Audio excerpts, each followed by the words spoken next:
I'm going to go to the back because I haven't done that. Go ahead, Gavin. Thanks, Corinne. On the 58th anniversary of the Selma to Montgomery March, also known as Bloody Sunday, we know the President Biden will be in Selma on Sunday to give remarks. Last year, Vice President Harris gave remarks and traveled. Why was it important for the President to vote this year? And is there anything you can preview about his speech, whether he'll talk about voting rights or even an issue that's important to the black community, which is the censoring? And some taxpayers will get a check mailed to them instead.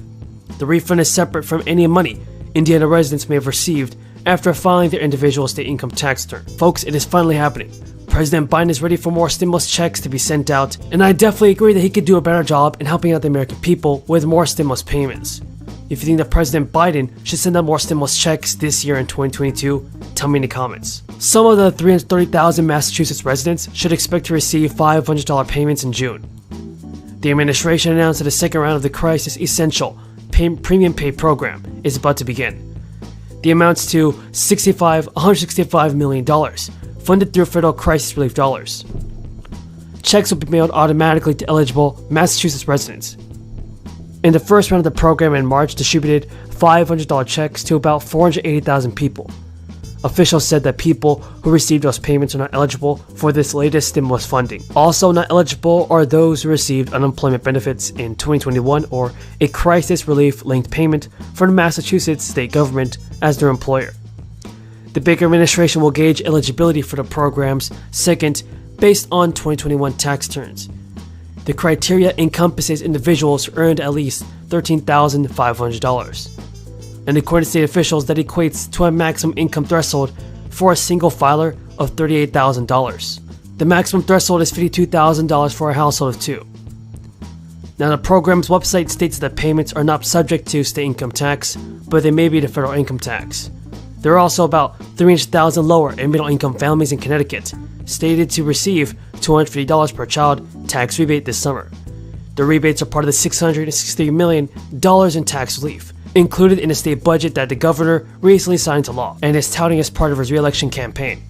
The governor said during a press conference, "I'm going to do everything I can to make Connecticut the most family-friendly state in the country." Republicans are equating the checks, which are expected to go out in late August, with the income tax rebates that the governor gave out in 1998, which Democrats criticized at the time as election year handouts.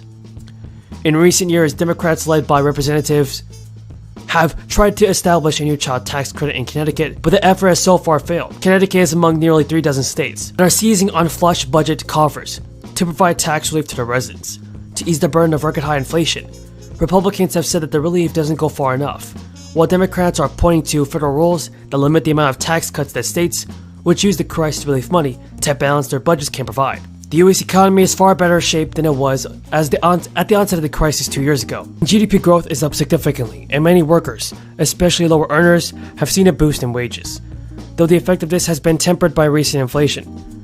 2 years ago, the new crisis and ensuing economic effects created much more uncertainty in the economy, with spiking unemployment and entire sectors of the economy shutting down.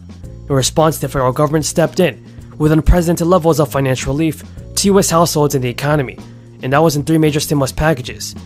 One of the signature components of Congress's economic relief effort was a series of stimulus payments made to U.S. households.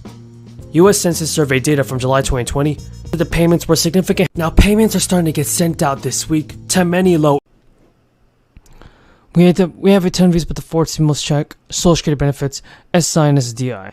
President Biden can actually do this, and very soon we can be getting more stimulus checks for you guys. First of all, a bill introduced back in last month is now receiving a push from lawmakers, and the Social Security Expansion Act, first brought up by Bernie Sanders, seeks to alleviate pressure on America's oldest by providing Social Security with some of the extra benefits. If the bill is passed and signed, then people receiving Social Security payments or who turn 62 years old will get an additional $200 a month or $2,400 a year.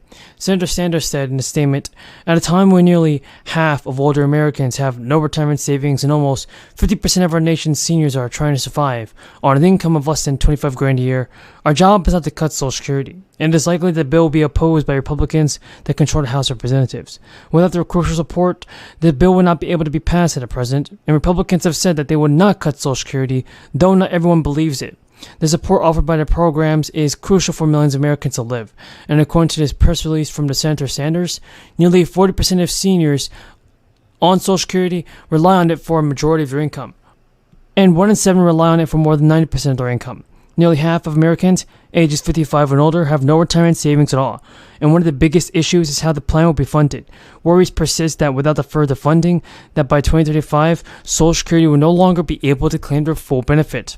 In March, the Social Security Board of Trustees released their annual report on the financial status of the Social Security trust funds.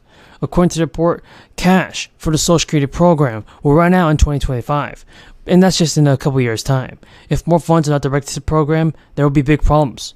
The next payment for SSI is May 1st. You should have received Social Security on April 3rd and SSI on April 1st if you began receiving it in May 1997.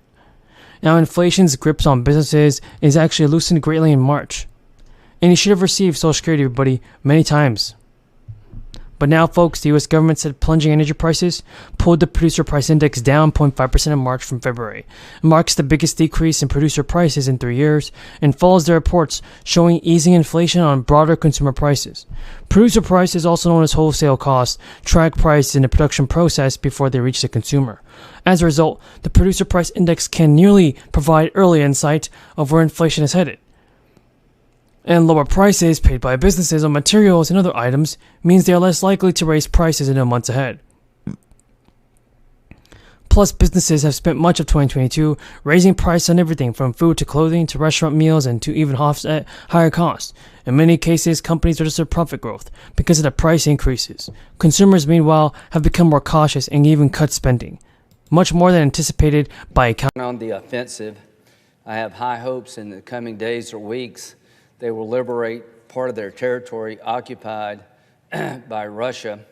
The assistance we have provided in a bipartisan fashion and our European allies has made all the difference. No guaranteed paid sick time.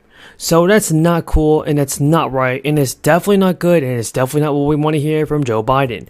What we want to see is that Joe Biden do more for the people in sending out stimulus payments, because he should definitely do something now while he still has the chance.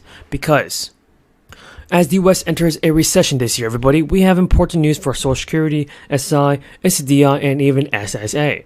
They have proposed a brand new stimulus program. When I say they, I'm talking about Democrats and Republicans. They will allocate billions of dollars towards new relief. Some Americans will receive these checks automatically, while others are going to have to a little bit more action. So there is a little less than a month before Colorado residents, even who file their taxes, receive this extra money. The Colorado Cashback Program, for instance, will give taxpayers who file their 2021 taxes by October 17th, $750 by the end of this month of January. Eligible couples will get $1,500, and even the governor, who signed the law in May, is set to return the money to taxpayers, as he originally intended for the payment to be $400 for individual filers and $800 for couples. According to the Colorado Department of Revenue, the amount was increased due to excess state revenue. The payment arriving by the end of the month will be for state residents who filed an extension, and the first round of payments was for people who had filed their taxes by June 30th and paid to residents